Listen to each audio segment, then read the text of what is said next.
NBA, some more drama in the latest twist surrounding the sale of the Los Angeles Lakers. Team Governor Jeanie Buss is contesting that her siblings vote to sell the family's remaining 17.8% share of the Lakers after the other Buss siblings voted to sell their remaining shares to Josh Kushner and Bob Iger at the same $12.5 billion valuation that Mark Walter agreed to last week. Ramona heard the story and was on Get Up earlier with the latest.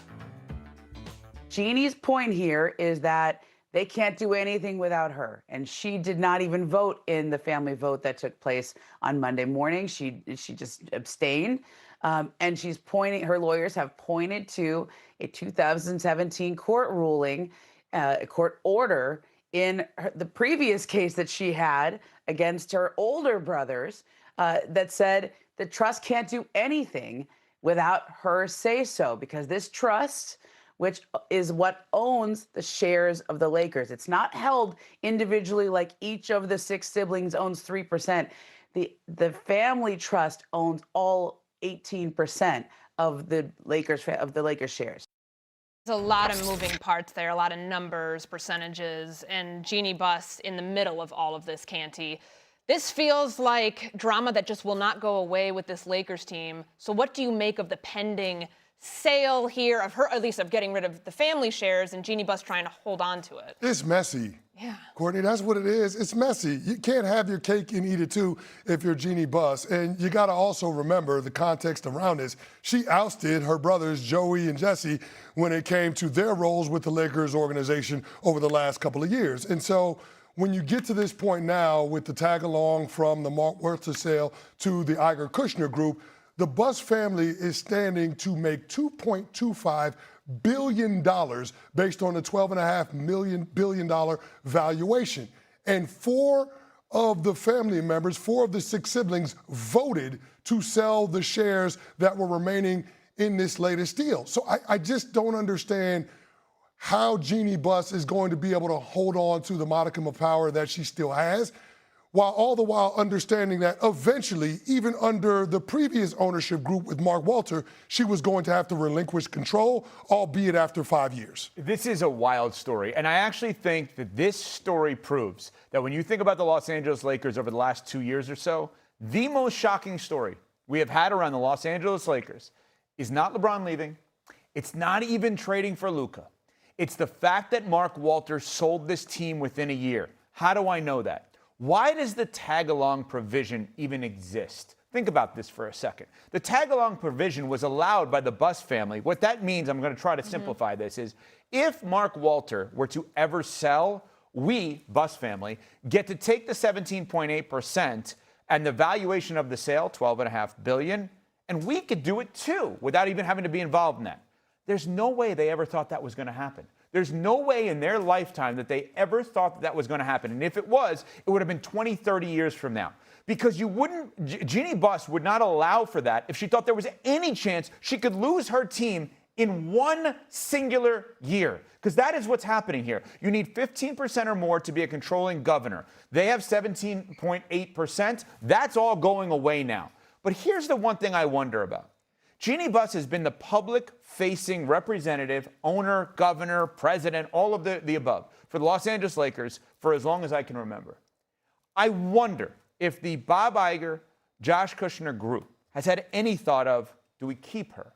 Not in a governor role, in that we take this 17.8%, let them split it up amongst the 6 of them, and she keeps her share, and she's still a representative for the Los Angeles Lakers, because there is no one outside of Magic Johnson that loves the Lakers more than Jeanie Buss. And I wonder if there's any thought to keeping her and getting rid of everyone else. What this makes me think of, though, is what happened this offseason when LeBron James says, I want to go finish my career somewhere else. A clean slate approach for the basketball side of things. Is it going to do damage to the organization? This is a storied franchise. They've won a ton of championships. If this continues to hang over it. Do you think it should be a clean break here? Well, it certainly doesn't help, Courtney, and this is such a consequential offseason for the Lakers because this was the summer where they were going to turn it over to Luka Doncic and allow it to be his team and fully build out this roster around his strengths, but more importantly, to mitigate his weaknesses. That's why they went out and spent all of this money in free agency on Mamu, and they traded for Walker Kessler, and they drafted Cam Carr, and they brought in Colin Sexton. All of these things were in an effort to assuage Luka Doncic and make sure that he realizes that the Lakers are a franchise that he can trust with the heart of his prime. Well, now you're talking about Luka playing for the fifth owner in 3 seasons. Doesn't seem stable. Between 2 owners with the Dallas Mavericks and now 3 owners with the Los Angeles Lakers.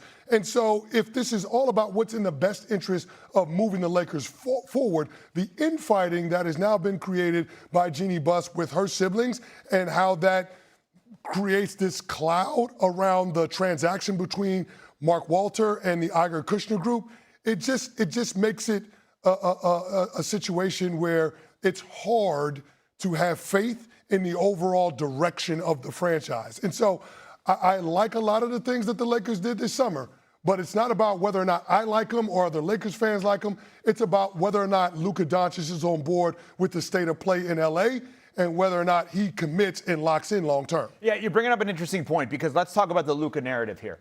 So, Courtney, you are a longtime reporter. Reporters get into a locker room. I covered locker rooms for many years as well, not as closely as you. You get into a locker room, the star player is there. You're asking the star player always about what are the biggest issues in and around the team. If you're going to meet with the Lakers today, you're asking Luka about the tag-along provision. And I don't mean Girl Scout cookies. The tag-along provision. That's what you're asking him. You're not asking him, hey, does Walker Kessler represent the kind of pick-and-roll rim runner and rim defender that Derek Lively and Daniel Gafford did when you made the finals a few years ago? Do you see similar? No. Who do you work for? Do you work for Bob Iger, who's wonderful? We all have worked for him. Do you work for Josh Kushner?